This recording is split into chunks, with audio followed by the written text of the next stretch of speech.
Hi, this is Christine Venus Astrology here with your daily astrology delivery. A little bit late today, but better late than never, hey? Okay, so let's have a look and see where the moon currently is. So moon is down here, 19 degrees in Aquarius. So we're still in an Aquarius energy.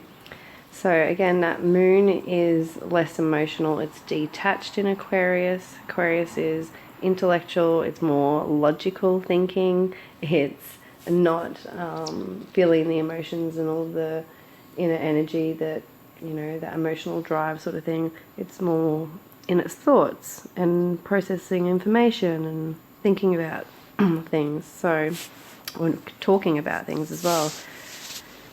That air energy is always either talkative or sharing something or moving something. Okay, so the moon is in a square with Uranus at the moment, so it's leaving that square, but the last few hours it would have been more exact, and that square with Uranus and the moon is us, and especially because Uranus is the ruler, one of the rulers of that Aquarius energy, so it's very much about freedom and rebellion and wanting to do things your own unique way, and coming up against maybe a restriction or an obstacle in some way when it comes to that. Something to do with maybe the way that we want to do things and the way that society maybe wants us to do things, or the way that is, could be tied to money too, what's financially best for us versus what we logically think. Anything with Uranus is like shaking or stirring things up, or surprises, or it's trying to evolve us. It's trying to activate us. So breaking free from something, possibly. So breaking free from emotional attachments that are holding us back, because that's what Aquarius likes to do, not be emotionally attached. Or to materialism. There could be some materialism, things of that Taurus Uranus thing that we need to emotionally disconnect from, or that's causing some intense emotions or something. So we can see that Mars is Chiron's actually moved to 16. Wow, Chiron's exactly 16 degrees right now. So Chiron, the wounded healer, has moved to a new degree. And in Aries, it's all about our identity and who we are and what we're about, and the way we present ourselves, and who we are being and what we're going after, and all those Aries themes about being a leader and getting past our fears of rejection and our wounds, healing that, and becoming the guru. Towards that end of the transit, I think Chiron is a 7-year transit.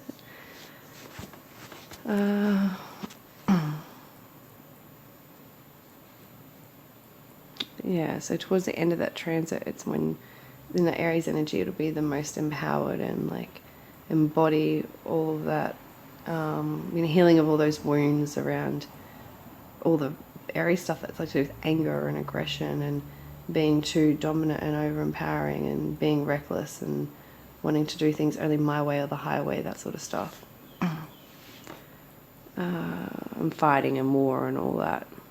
So that will possibly come to an end at the end of that Chiron Aries transit. The wars and fighting and all of that sort of stuff in the world too.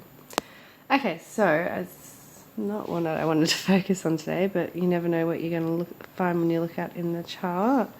So what else have we got going on here? So you can see that the North Node has moved to 22 degrees now. Wow, we've got a lot of... It's funny how we keep seeing things at either 0 degrees or... So 22 degrees now the North and South nodes are at.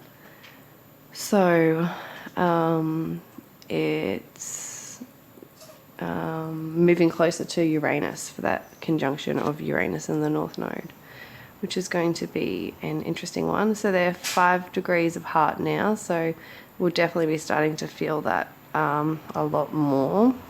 It really starts to trigger within 3 degrees, but 5 degrees you'll still probably start to feel it, because it is such powerful energy with the North Node involved. The North Node is all about our destiny and our future and where we're heading towards, but it can also be where we obsess over and where we take things too far and where we are reckless and where we overdo it and where we have to achieve, and it's like at the cost of no matter of anything sort of whatnot as well. So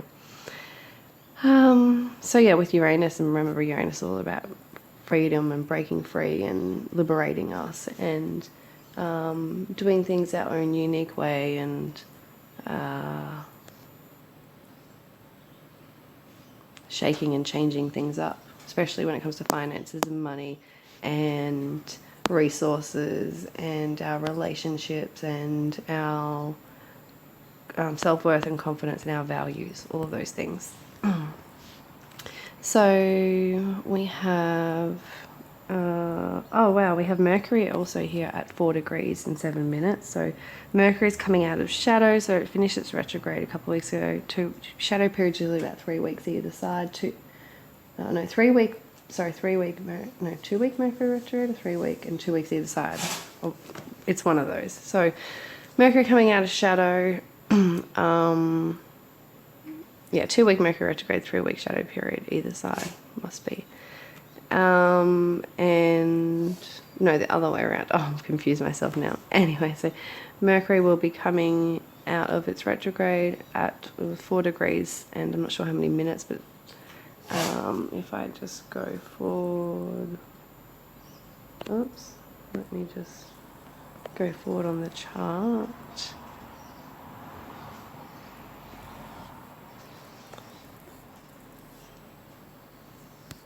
Refresh, I've lost it now. Okay, hours, 4 degrees and 10 minutes. Okay, so Mercury's moving. No, I can't remember when it, how many minutes it was when it was. Maybe it's like 54 minutes or something. Anyway, it's almost out of shadow, so we can move forward on things that were, our plans and ideas and any kind of things that we want to take action on that were related to those Mercury things that are like to do with communicating and speaking and signing contracts and technology and do with cars and electronics and buying and purchasing new things and agreements and all of that sort of stuff. So we can start to move forward in those plans and ideas and thoughts and information that came through and all of that we were going through during that Mercury retrograde. So remember too, we have Venus in Taurus. Let me bring my pen back out. We have Venus in Taurus, Mercury in Gemini. We've got Mars in Aries, and we have, that's the inner planets, and then we have Saturn in Aquarius, and we have Neptune in Pisces. So all of these planets in their home signs, which is powerful. It's, they're all in their own energy, so they're able to tap into their own frequencies, their own energies, their characteristics, their the ways that they are, basically their archetypes, and we can tap into and play out those energies because they all fall somewhere in our chart depending on where they are in our chart, what houses they fall into. So let me clear that. So we have Venus at 24 degrees in Taurus. She's making a square with Saturn coming up to a square. Oh no, yeah, coming up to a square with Saturn. So let's just move the chart a few hours. And Venus goes to 24 degrees. So it might be happening more tomorrow. Let me just refresh that. Whoops. I don't know why I did that, but I don't want to do that. Let me go forward one day. So the exact square will be tomorrow. Say like tomorrow afternoon or something. Is that right? Yeah, tomorrow afternoon. So this Venus and Saturn square. So Venus is in Taurus, is all wants to, you know, it's in a home sign, so she's all about pleasure and all about indulging and all about relationships and love and having all that and having peace and harmony in those things too, because it's very much she's comfortable and she's in her element. And she's grounded. It's an earth sign too, but it can be about materialism too, and possessions and self-worth and confidence and all of that stuff. And how money and finances could be coming up with this square with Saturn too, because Venus wants to maybe overindulge or wants to have the nice things and do the nice things and experience the nice pleasures. And, you know, it's all about the senses. So it can be like food, it can be wine, it could be... you know, buying heaps of like garden stuff or something, or it could be like, you know, whatever you love. It could be computers or electronics. It could be a house, possessions. You know, it's where Venus can wants to like indulge in those things. You know, and wants to have those things and wants to have financial security and wants to have abundance and have plenty of resources available, that sort of stuff. And the Saturn square in Aquarius is looking at the bigger picture, and it's a square, so it's an obstacle or it's a restriction, and it could be within our relationships or finances, you know, a restriction or an obstacle or a difficulty where it's we're not able to push forward or move forward on something. It's, you know, feeling burdened with responsibility, whether it is with relationships or with outer expectations, society's expectations for us or for what we're doing with projects, with love, with relationships, with our money, all of that stuff. So Saturn is looking at the bigger picture. It wants us to be with the right people and the right relationships. And it's reassessing, because it's in retrograde too, so it's reassessing that and reassessing, rethinking, reevaluating all of those things, those Saturn themes, and about our the bigger picture and our higher aspirations as well. And it's very much connected to communities and people and, like I said, the bigger picture and all of that as well. Humanitarian stuff. And yeah, that square is definitely some kind of tense obstacle, or yeah, it could be where it's harder for us to show up to take responsibility, or we're wanting to relax and indulge and do those Venusian things, but we've got all these responsibilities or things that we need to get done, commitments, all of that, and we're not able to relax and indulge and do those things. Possibly that's the sort of thing that can come up too with that, where we're just feeling really restricted or stuck. There's a lot of stuck energy with that too, that square. It's a square to Saturn, so it's double Saturn-like, because a square is Saturnian. So yeah, something possibly around any of those sorts of things with money, finances, people, relationships, love, and just feeling stuck and restricted and burdened, or you know, having to think about those things or deal with those things or process those things or whatever. So it does mean, though, she is in a sextile with that Neptune. So there is, you know, there is a opportunity that maybe when we deal with all this Saturn stuff, that we can have some more pleasurable energy and romantic energy, and possibly indulge a little and maybe escape a little, and tap into that feeling of being really connected to ourselves and to our relationships, and to what we value, what we love. A chance for some spiritual connections, and some opportunities to play and to escape reality a bit, and to maybe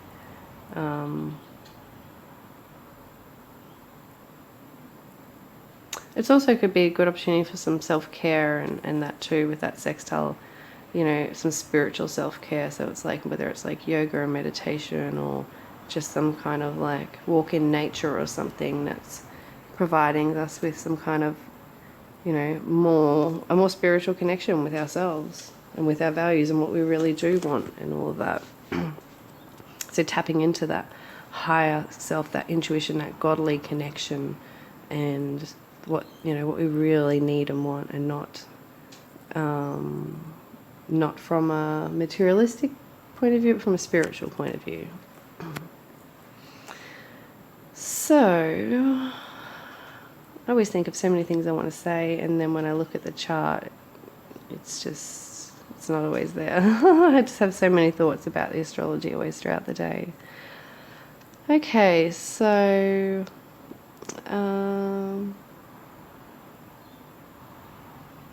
let's go back to where we are today now. Whoops.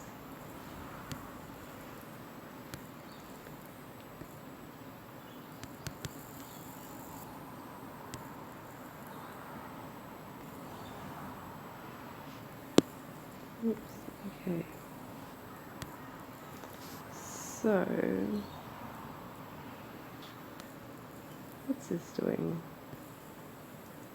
It's taken me to, oh, okay, there we go. So,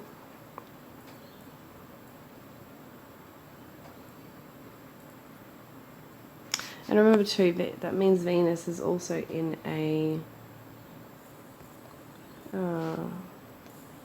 opposition too with that. So actually still conjunct the North Node, Venus. It's only 2 degrees, she's moved on, you know. So she's still in that opposition with that South Node. And, you know, again, that's Venus is like so important at the moment, because she is the ruler of the North Node, which is collectively and personally our destiny, our future, what we're moving towards, what we're, like, again, but those things, like I said, can be obsessing over and all of that stuff as well. But it's a part of our what we're physically moving towards into this world, to help integrate with it, with our spiritual self, which is that South Node.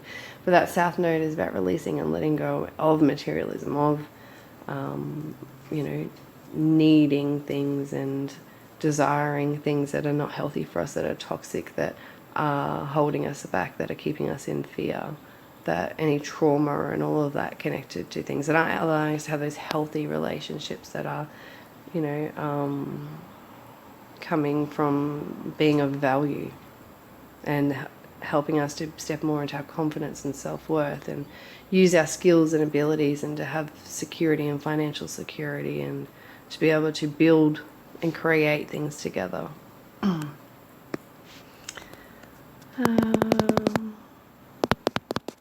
So the sun too, so just look at this as well. So we have like all of the planets on like one side of the chart, except for obviously the South Node, which is always going to be like that.